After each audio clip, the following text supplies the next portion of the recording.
नमो नमः। मैं सुमन गोस्वामी, स्वागत है आपका मेरे YouTube चैनल मैं खुद जीवन पर। अब तक हम इस टॉपिक पर बात कर चुके हैं कि भक्ति और गृहस्थी इन दोनों के बीच के बारे में, है ना, जो बैलेंस बनाना होता है।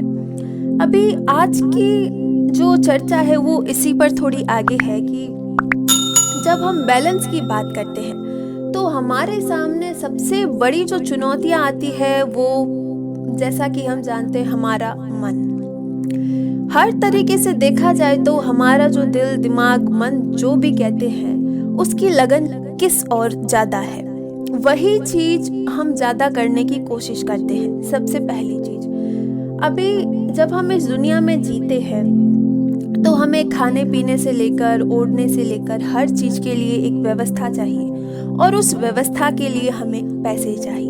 उस पैसे के लिए हमें बाहर की दुनिया में जाकर काम करना पड़ता है, और वहीं पर हम अपना नियंत्रण भी खोते हैं। कभी कुछ जो है गलत डिसीजन भी लेते हैं, कभी कुछ, है ना, रास्तों से भटक भी जाते हैं। तो इसके लिए हमारे जीवन में सबसे बड़ी जो चुनौती यही सामने है कि हम अपने मन को किस तरीके से अपने कंट्रोल में रखें। अगर मान लीजिए कि मुझे जितना काम करना है, जो मेरी ज़रूरत है, मैं अगर उतना ही काम करूं तो मेरा मन नियंत्रित है। लेकिन जो मुझे ज़रूरत से ज़्यादा करना पड़ रहा है, क्योंकि मेरा मन चाहता है, क्योंकि मुझे वहाँ से ज़्यादा पैसे मिल रहे हैं और मुझे उसके पीछे दौड़ना है, मुझे वो काम करना है, मुझे बाहर कुछ हासिल करना है, तो हमारा मन उस कंट्रोल में नहीं आ सकता। क्योंकि मन को ये समझाना जरूरी है कि जो चीज़ें ज़रूरत की है बस वो उतनी ही पर्याप्त है। बाहर की दुनिया में आप चाहे कितना भी पैसा कमा लो, वो सबके लिए कम है। लेकिन जब हम इतना काम कर ले कि हम जो है हमारे घर के लिए और हमारे ऊपर जो कर्तव्य है, जिम्मेदारी, उसे निभा रहे हैं, है ना, उसके बाद जितना भी समय बचता है वो इसलिए नहीं कि और ज्यादा पैसा या और ज्यादा कुछ पाने के लिए नहीं, अब उस चीज को बस भीतर की तरफ मोड़ना होता है। दरअसल मन ऐसा है कि वो एक जगह कहीं पर लग जाए तो बस उसी के पीछे भागना शुरू कर देता है, फिर चाहे वो कैसा भी काम हो, है ना। तो मन को ये समझाना जरूरी है कि इस जीवन में जरूरी क्या है, कितना जरूरी है और कितने वक्त तक जरूरी है। देखिए, आज मेरा शरीर है, तब तक मैं खाना खा रही हूँ, लेकिन कल ये शरीर नहीं होगा तो क्या ये खाना मांगेगा? नहीं, क्योंकि शरीर ही नहीं है। और क्या कोई कर्म रह पाएगा? नहीं रह पाएगा, क्योंकि जब शरीर ही नहीं है तो कर्म हम किससे करें? बाहरी कर्म किससे करें? लेकिन जब हमारा शरीर है तभी हम ये सब कर रहे हैं।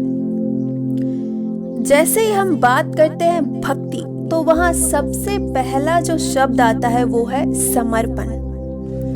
हम जब भी भगवान को खुद को समर्पित कर देते हैं कि मेरे साथ जो कुछ भी हो रहा है वो आपकी इच्छा से, मैं जितना भी कर पा रहा हूँ ईमानदारी से, ऐसा नहीं कि हम कर ही नहीं रहे और भगवान को कोस रहे हैं कि नहीं, वो नहीं, मैं जितना भी कर रहा हूँ वो मैं अपने उस गुरु के चरणों में चढ़ा रहा हूँ, है ना, कि मैंने आज जितना भी कार्य किया, अपनी जिम्मेदारी को मैं जितना अपने शरीर से निभा सकता था वो मैंने काम किया। अब इसके बाद जो मेरे पास समय बचता है वो मैं उस कर्म के लिए दे रहा हूँ जो कि वास्तविकता को जानने के लिए है। अब हम इस संसार से तो छूट नहीं सकते जब तक कि हम उस कर्म को नहीं कर सकते। संसार से छूटने का अर्थ ये नहीं है कि आपकी मृत्यु हो जाती है। संसार से छूटने का अर्थ है कि जीते जी आप जो है मुक्त हो जाते हैं इन हर चीजों से। आपके भीतर न तो दुख होगा, नहीं आपके भीतर अशांति होगी, नहीं आपके भीतर गुस्सा होगा तो बस एक निर्मलता, एक जैसे आप बस कहीं पर चलते जा रहे हैं लेकिन आपके बाहर सब कुछ वही सिचुएशन होगी जो पहले है, उनमें कोई बदलाव नहीं होगा, लेकिन आप वहां पर स्थिर रह जाएंगे। अब आप जो रिएक्ट करेंगे वो उस तरीके से नहीं करेंगे जैसे कि आप पहले किया करते थे। ये फर्क हो जाता है भक्ति में, क्योंकि अब जो है आप उसके पीछे का भाव समझ पाते हैं कि ये चीज़ें दरअसल क्यों हो रही है, इसका कारण क्या है। जबकि आज हम ये चीज़ें नहीं समझते कि ये चीज़ें हमारे साथ क्यों हो रही है, इस वजह से हम वहाँ रिएक्ट कर जाते हैं।